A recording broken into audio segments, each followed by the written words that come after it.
Hi there, and welcome to Real Talk in ELT, a podcast about the reality of teaching English. I'm your host, Kelly Pennington. Thank you for joining me today.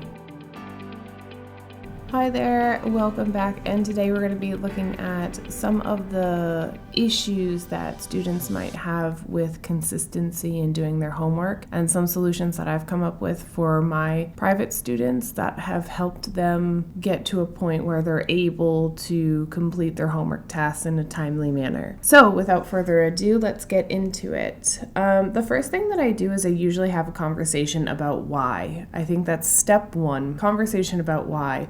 For adults, because I teach mostly adults, it's just a very honest conversation into what's going on, and without prying into their personal life or their work life, you're just trying to suss out the problem and see why they're having such an issue in completing their homework tasks. If you're teaching children, then it's a conversation with the parents and the kids present, so that, because unfortunately you've got that dynamic of three. The parents need to be involved so that they know, because they are obviously stakeholders in their children's education, but then also just so that everybody's on the same page and the parents aren't feeling left out and the kids aren't feeling attacked, and having this non-confrontational conversation about why the homework isn't getting done. And it can be as simple as, is there something that you need from me? Are the instructions not clear? Does everybody know about this? And so just kind of figuring out what's the situation. The next thing that I think was helpful for me that I've learned over the years is that teachers assume that students have organizational skills and the responsibility to do tasks outside the classroom. And that's not necessarily true. Not for children, and especially not for adults. We assume that this person is an adult and so they'll be able to take care of whatever they need to take care of, but that's just this assumption that we have. And speaking as a student myself, I need to consistently and constantly put constraints in on my schedule, like deadlines and timelines and how I'm going to finish things. And I've built up this system of organizational skills. If that's not something that's a reality for your student, for example, they don't have to do that, or they're new to taking courses as an adult, and maybe they're very good organizationally with their work, but they're not so good with their studies. This is something that we need to help them and support them, and to build these organizational skills and responsibility in language courses. With that being said, some students need some scaffolding, and they could need scaffolding in kind of two areas, in my perception, in two different areas. They might need some help and scaffolding in organizational skills. So creating a calendar together with them, breaking tasks down into smaller parts so that they're able to do those tasks more easily throughout the week when they have their other personal responsibilities and work and job-related responsibilities. And then as well as scaffolding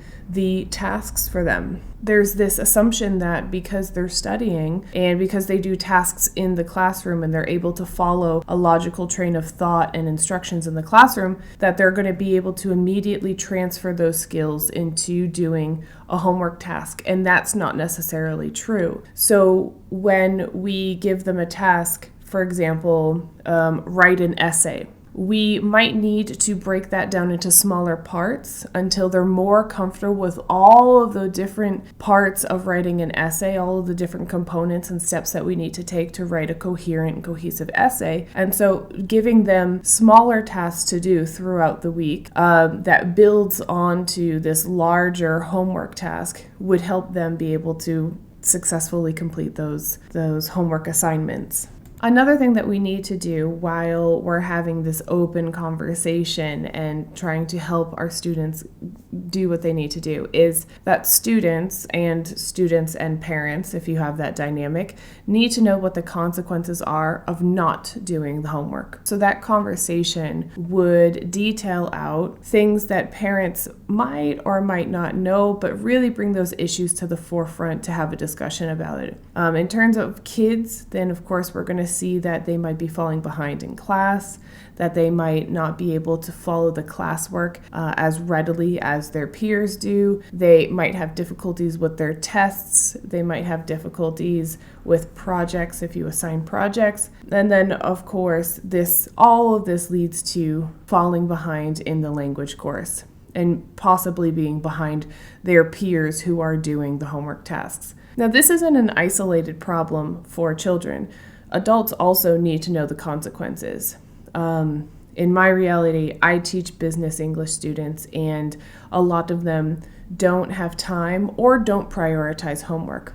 While that is okay, I need to be very honest and open with them and letting them know that they're taking 1 to 2 to 3 or 4 hours a week of classes. Now, when I assign homework for them, it's for them to practice and consolidate some of the things and issues that we've discussed in class, or we'll be doing a flipped classroom type scenario. So they'll need that information and they'll need that preparatory work to be able to successfully complete something in class. So they need to see that there are consequences. If you're not doing your homework, either you're not getting that consolidation repetition time for you to really engage with the language content that we've seen in class, or you're going to be slightly unprepared for the next class because you haven't done the preparatory tasks. Again, all of this leads to a delay in their language acquisition. It leads to slower progress in their language course, and it can lead to future frustrations.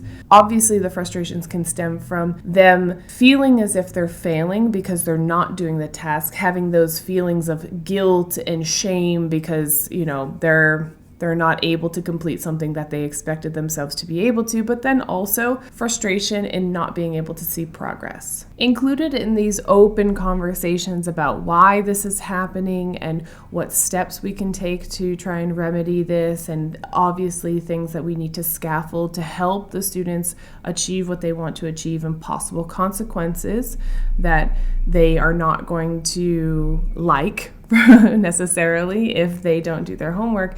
Another thing that we need to have a conversation about and be very, very clear, this can be one conversation to kind of define what's going on, and then this can be a secondary conversation to help scaffold. But then also we need to negotiate and clearly communicate expectations with the students. Sometimes we have these expectations in our head and we've been teaching for so long that it just seems so obvious for us and it's not for them. So we have expectations on the amount of time that they're going to be dedicated to studying and doing homework and extra assignments at home. We have expectations into how they are coming into the classroom or signing on to the virtual classroom and what their productivity levels should be during the class. So we have all of these expectations of their output and their effort that they're putting into the classes. And sometimes if we don't clearly communicate those, then there can be obviously miscommunication, but then we have a strain on the rapport and the relationship between the teacher and the student. So we need to find a good balance in being open and honest, but also not critical of students, because in my experience, I deal with working professionals. I know that they have families, they have personal lives, and they have work, and they're trying to study another language. So they have a lot on their plate. And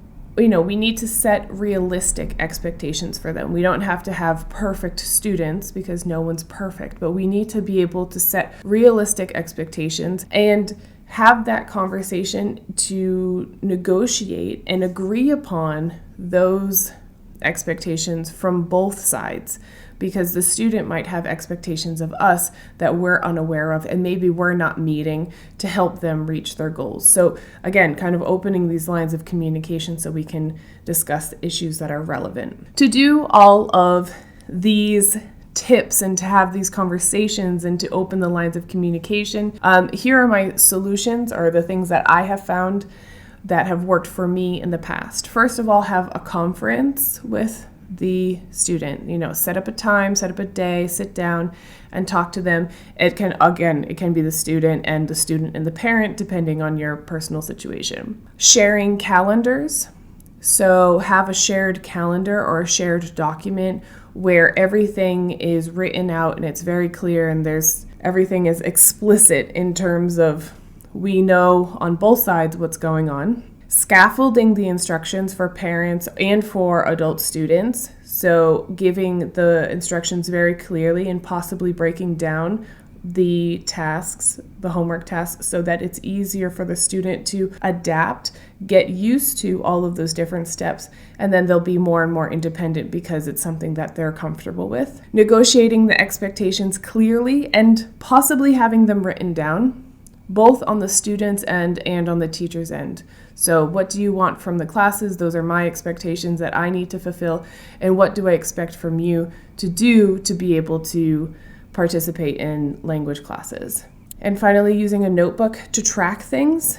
If students don't do their homework, put a section in there for an explanation why, so that we can look at expectations. They might be readjusted because there's something going on. So if a student has a homework notebook and they put all of their homework into the notebook or onto a digital document or onto a platform that you use, have a section. And even if the student didn't complete the task and if they have to go back, put a note there so that we can revisit it. So we have some sort of documentation as to why they're not doing it, right? So then you can go back and say, well, in the month of June, you did homework 1 week, and then the rest of the 3 weeks, we didn't have any homework coming in from you.